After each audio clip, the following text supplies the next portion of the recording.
వాళ్లకి కావ్య మీద అనుమానం వచ్చేలా చేస్తాను. అప్పుడు వాడు కావ్యని చేసుకోవడానికి ఎలా ముందుకొస్తాడో నేను చూస్తాను. బాగుంది, మంచి ఐడియా వేశావు. అంతేకాదమ్మా, ఇప్పుడు అర్చన వాళ్ళ మీద కోపంగా ఉంది. ఆ కోపం ఎగదోస్తాను, ఇంకా కోపాన్ని పెంచుతాను. వాళ్ళ మధ్య ఇంకా ఇంకా దూరాన్ని పెంచి పూర్తిగా విడదీస్తానమ్మా. నన్ను నిన్ను అన్నయ్యను ఎలా వేరుగా ఉండేలా చేసిందో అది దాని బిడ్డల నుంచి దూరంగా ఉండేలా చేస్తాను. జయంతి, నువ్వు అనే మాటలు వినడానికి ఇంత ఆనందంగా ఉంటే ఇంకా జరిగితే ఎంత ఆనందంగా ఉంటుందో. జయంతి, నువ్వు అనుకున్న పని పూర్తి చేసేసి నెక్స్ట్ టైం నన్ను చూడ్డానికి వచ్చేసరికి కావ్య నిశ్చితార్థంలో నిప్పులు పోసానన్న శుభవార్త వినాలి. అక్క చెప్పక్క, ఉడత భక్తిగా నేను కూడా ఏదైనా సాయం చేయమంటే చేస్తాను. అర్చన అడ్డం పెట్టుకుని ఆ సోర్పడక మీద ఏదైనా చిన్న రాయి విసరమంటే విసురుతాను. చెప్పమ్మా జయంతి, నేనేం చేయను? ఇప్పుడేం అవసరం లేదు. అవసరం పడ్డప్పుడు అడుగుతాను, అప్పుడు చేద్దు గాని. అలాగేనమ్మా. అమ్మా, నేనింక బయలుదేరుతానమ్మా. సరేమ్మా, నేను కూడా వెళ్తానక్క. అలాగే అక్క. రాపిన్ని వెళ్దాం.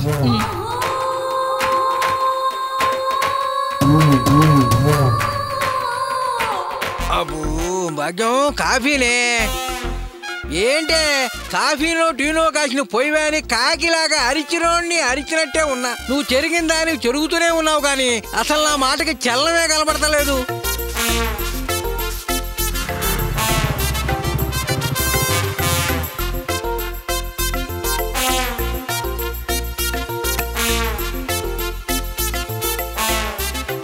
అనవసరంగా ఈ రంగాన్ని రెచ్చగొడుతున్నావు. తర్వాత కష్టాల్లో పడి నష్టపోతావు. నీ ఇష్టం.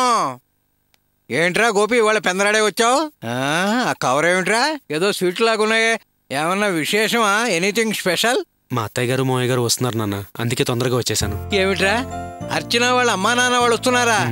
అవును నాన్న, రాక మన ఇంటికి వస్తున్నారు కదా, అందుకే స్వీట్లు కారబూందీ తీసుకొచ్చాను. అది సరే గాని వాళ్ళు సడన్ గా రావడానికి ఏమిటి కారణం? కావ్యకి పెళ్లి కుదిరింది, నిశ్చితార్థం. నన్ను అర్చన్ని పిలవడానికి వస్తున్నారు. చాలా సంతోషం రా. రాని. చిచి, పౌరుషం లేని బతుకులు. ఏం పొంగిపోవటం. కాస్త కాకపోతే కాస్తైనా సిగ్గుసేనా ఉండాలి.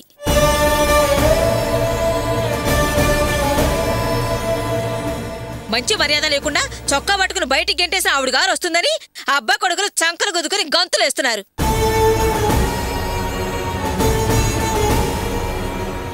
అదేనాడైనా ఓ గ్లాసులో మంచినీళ్ళు ఇచ్చి రన్నల్లుడు గారు అని పిలుచుంటే అసలు నేల మీద నిలబడేవారు కాదేమో. సంబడానికైనా మంచి చెడు ఉండాలి. ఏయ్, నోరు మూసుకుని కామ్గా ఉండలేవా? ఒరేయ్, దాని సంగతి మనకు కొత్త ఏమిటి? దానికి ఇది అలవాటే గానీ లోపలికి వెళ్ళి అర్జెంటుగా పనులు విధుడు వెళ్ళు.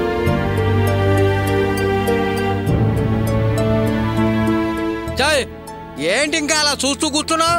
వెళ్ళి కాపెట్రా.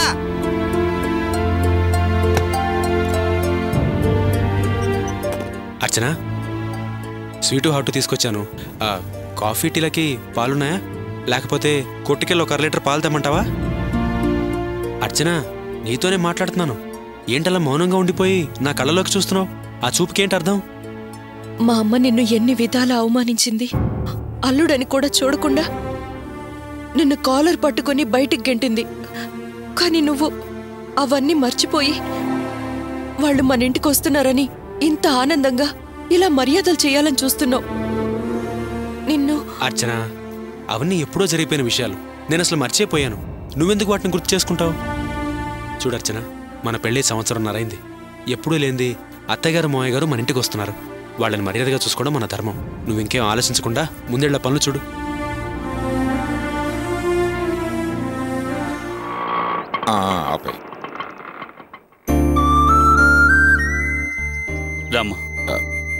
చూడు బాబు, మాకు కొంచెం లేట్ ఉంటుంది. ఈ లోపున వెళ్ళి టీ దగ్గర. అలాగే సార్. పదండి.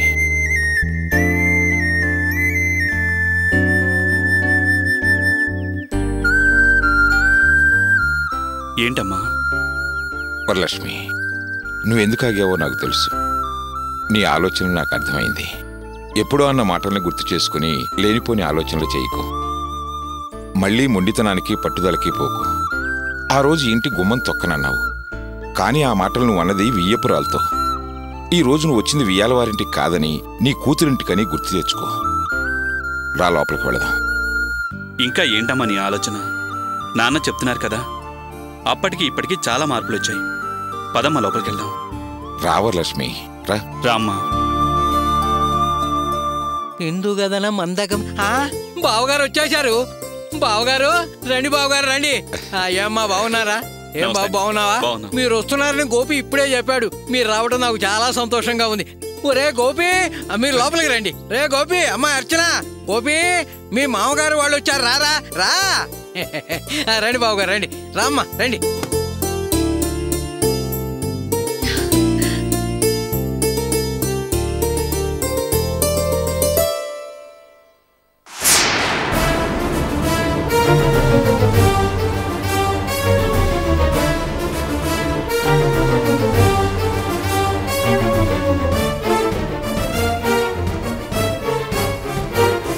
అమ్మా రామ్మా. నమస్కారం. రండి నాన్న. బాగున్నావమ్మా? బాగున్నా నాన్న. బాగున్నారా రాన్నయ్య.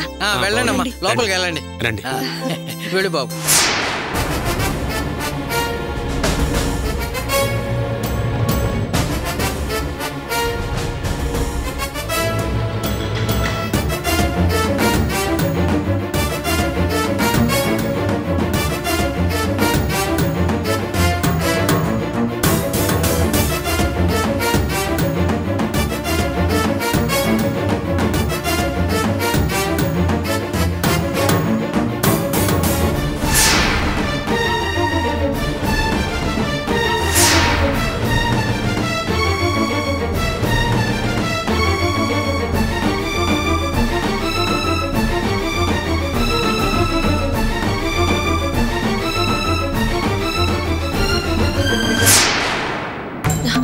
వరలక్ష్మి, వెళదాం. అమ్మా పదమ్మా.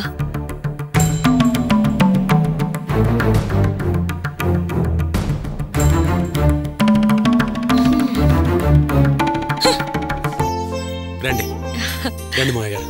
రామ్మా రా, కూర్చోమ్మా. తీసుకోమ్మా.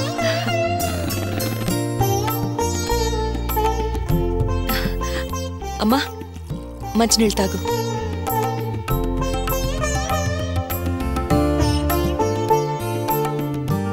ఏంటమ్మా అలా చూస్తున్నావు? ఏం లేదమ్మా, నీ జీవితం ఎలా ఉండాలని ఊహించాను, కానీ ఇంత చిన్న గదిలో ఇలా సర్దుకుపోవాల్సి వచ్చింది. వరలక్ష్మి, ముందు కూర్చో. కూర్చోమ్మా. బావగారు మీరు కూర్చోండి.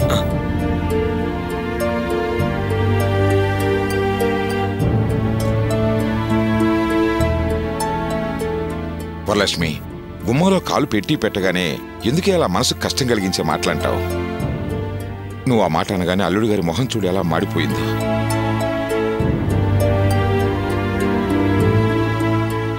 చూడు, అతనికి అన్నీ కలిసి వచ్చిన వెంటనే మనకంటే అన్ని విధాలా సౌకర్యాలు ఏర్పాటు చేసి అర్చనని మహారాణిలా చూస్తాడే.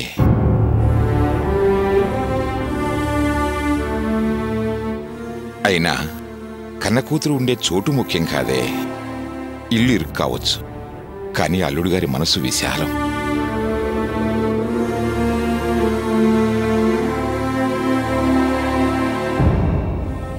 అర్చన సంతోషంగా ఉండడమే మనకు ముఖ్యమే. అర్థమైందా? నేనేం మనసు కష్టపెట్టాలని అలా మాట్లాడలేదండి. అర్చన జీవితం బావుండాలని ఎన్నో కలలు కన్నదాన్ని. ఇప్పుడిలా చూడగానే ఆ ధ్యాసలో అలా అన్నాను, అంతేనండి. మీరేం దిగులు పడకండి అత్తయ్య గారు.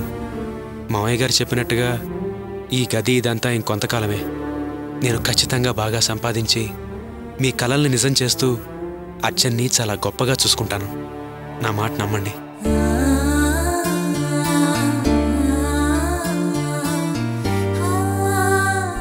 అర్చన, ఇంకా చూస్తున్నావేంటి? వెళ్ళి టిఫిన్ ఏర్పాట్లు చూడు. తీసుకోమ్మా. తీసుకోండి నాన్న. అన్నయ్య తీసుకో. తీసుకోమ్మా. మీరు వస్తున్నారని సడన్ గా ఫోన్ చేసేసరికి ఏం చేసే టైం లేదు. అందుకే షాప్ నుంచి తీసుకొచ్చేశారు. ఎందుకమ్మా ఇప్పుడు ఇవన్నీ? ఏ ఇవి పెట్టకపోతే ప్రేమ లేదనుకుంటావా? ఏ వేరు కాపురం పెట్టాక మొదటిసారి ఇంటికొస్తున్నారు. ఊరికే మంచినీళ్ళిచ్చి పంపిస్తావా ఏంటి? స్వీట్ తీసుకోమ్మా. బావగారు తీసుకోండి. తీసుకోండి అత్తయ్య గారు. అల్లుడి గారు, మేము ఇదివరకే చెప్పలేదని తప్పుగా అనుకోకండి. మీరు పెద్దల్లుడు, ముందు మిమ్మల్ని పిలవాలనే వచ్చాం.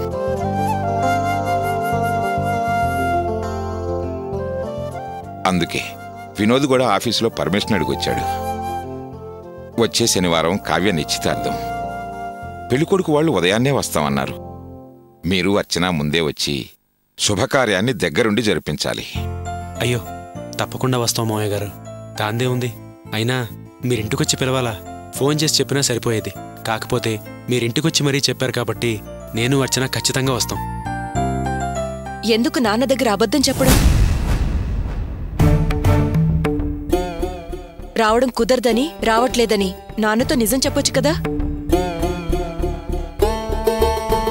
ఏంటమ్మా అర్చన, ఎందుకలా అంటున్నావు? అది కాదమ్మా, మీరు కావ్యకి కుదుర్చుకున్న సంబంధం చాలా గొప్పది. బాగా ఉన్నవాళ్లు, ఐశ్వర్యవంతులు, చదువుకున్న అల్లుడు, పెద్ద వ్యాపారం. అక్కడికి పెద్ద పెద్ద వాళ్ళంతా వస్తారు. అలాంటప్పుడు మేం అక్కడికి రావడం అంత బావుండదమ్మా. అందుకే. ఏంటచ్చిన ఆ మాటలు?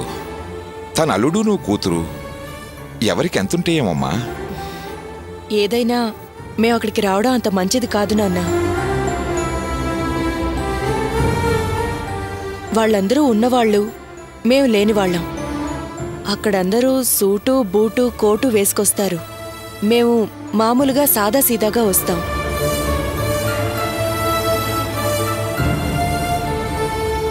వాళ్ళందరూ నగలు దిగేసుకొస్తారు. నేను పసుపు తాడుతో వస్తాను.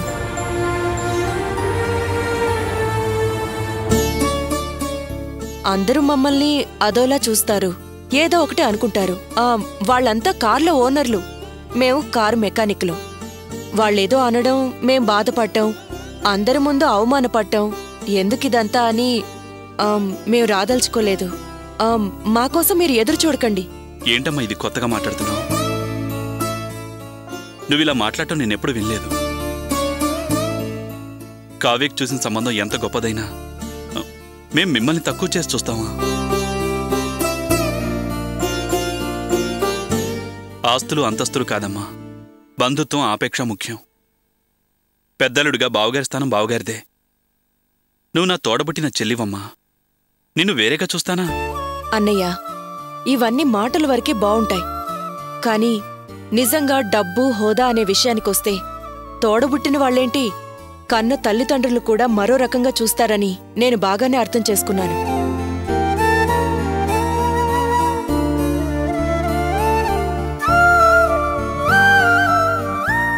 ఇవాళ మేం పేదవాళ్ళం, పెద్దవాళ్ళుండే చోటికొచ్చే అర్హత లేనివాళ్ళం. కాని రేపు మా పరిస్థితులు మారి మేం స్థితిమంతులమైతే అప్పుడు మీరు పిలవకముందే వచ్చి ముందు నిలబడి మేం చెయ్యాల్సిన పనులన్నీ భుజాల మీద వేసుకొని చేస్తాం. కాని ఈ పరిస్థితుల్లో మాత్రం అక్కడికి రాలేం.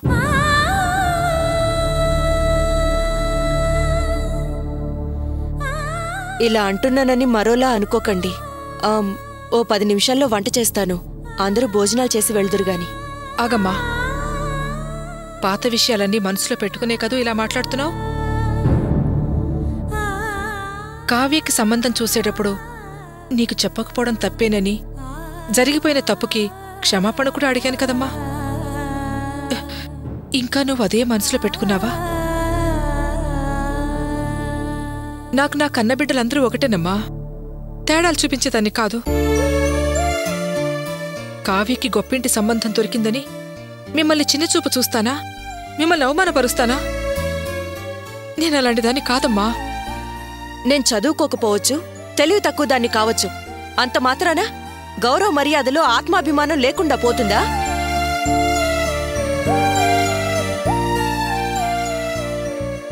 అసలేం జరిగిందని నువ్వు ఇలా మాట్లాడుతున్నావమ్మా? జరిగిందేదో జరిగిపోయింది. మళ్ళీ ఆ కథంతా నా నోటితో ఎందుకు చెప్పించడం? అదేంటి అర్చన, జరిగిన విషయం నిన్నంత అవమానపరిచి నీ మనసుకు కష్టం కలిగించినప్పుడు అసలు ఏం జరిగిందో చెప్తేనే కదా మాకు తెలిసేది. చెప్పు అర్చన, ఏం జరిగింది? అర్చన, ఎందుకు ఏదో ఒక మాటలని వాళ్ళ మనసుల్ని బాధ పెడుతున్నావు? అత్తయ్య గారు, మావయ్య గారు, బావా, అర్చన నా మాటల్ని పట్టించుకోకండి, మనసులో పెట్టుకోకండి. మేమిద్దరం ఖచ్చితంగా నిశ్చితార్థానికి వస్తున్నాం. నువ్వు కాస్త మాట్లాడకుండా ఉంటావా? పోను పోను తేలిగ్గా అబద్ధాలాడ్డానికి బాగా తయారవుతున్నావు. మేము రావడం కుదరదు, అంతే. అదేంటమ్మా, రావడానికి కుదరదు అని అంత ఖరాఖండిగా చెప్తే ఎలా?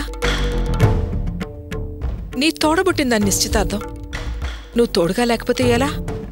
అది ఎంత బాధపడుతుందో చెప్పమ్మా. తోడబుట్టింది చెల్లెలని చెప్పుకొని మొరవడానికే, కాని అది అలా మొరవడం లేదు. నాకు మర్యాద ఇవ్వలేదు, అక్క మొగుడిగా ఈయనకు కూడా మర్యాద ఇవ్వలేదు, పైగా అవమానపరిచింది. అర్చన, కావ్య అలా అమర్యాదగా ఎప్పుడు ప్రవర్తించింది? ఏం చేసింది? అల్లుడి గారిని ఎందుకు అవమానించాల్సి వచ్చింది? ఇంకా ఎందుకు నాన్న ఏంటి ఏంటి అని అడుగుతారు? నిన్న ఆయనకి జరిగిన అవమానం తలుచుకుంటే నా మనసు తట్టుకోలేకపోతుంది. తన దారిని తను వెళ్తుంటే పనిమాల హోటల్కి పిలిచి అవమానపరిచింది తెలుసా?